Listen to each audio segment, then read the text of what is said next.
Պարոն Խանդանյան, մենք իմացանք, որ վերջի տարիներին դուք եղել եք տվյալ հանձնաժողովի ղեկավար, հարցը շատ կարևոր է մեր հասարակությանը, հուզում է։ Ինչ նախապայմաններ է դրել Թուրքիայի Հանրապետությունը Հայաստանի Հանրապետության առջև սահմանները բացելու համար։ Արդյոք նախապայմանների մեջ կա ցեղասպանության, պետականորեն ճանաչման հարցի առաջ չքաշելը եւ կա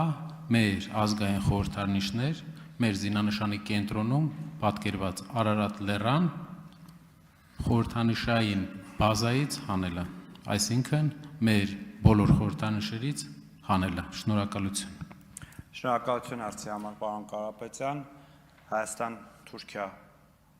կարգավորման գործընթացում, ինչպես հայտնի է եւ ինչպես Հայաստանի ներկայացուցիչները բազմիցս հայտնել են, գործընթացը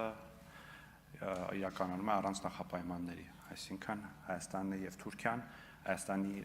մասնավորապես հատուկ ներկայացուցիչները պարտավորվել են, որ գործընթացի կարգավորման ընթացքում նախապայմաններ առաջ չեն քաշվելու եւ ձեր նշած երկու հարցերը ոչ բանակցությունների որևէ փուլում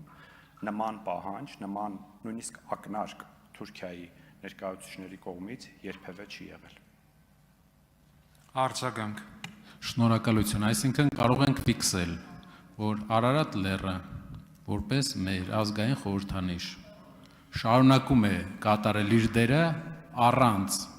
վտանգ ներկայացնելու Հայաստանի անվտանգությանը։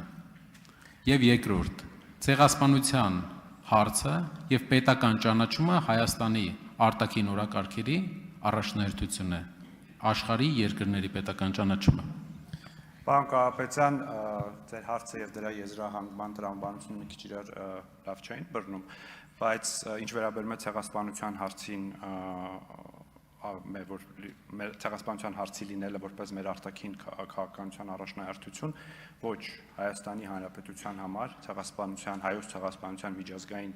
ճանաչումը արտաքին քաղաքականության առաջնահերթություն չէ եւ այս մասին բազմաթիվ անգամ խոսել ենք եւ ես կարծում եմ, որ դա նաեւ չպետք է լինի այդպիսին եւ Հայաստանի կառավարությունը, մասնավորապես Ռոբերտ Քոչարյանի տարիներին, երբ որ այդ հարցը բերել է եւ դարձել ազգային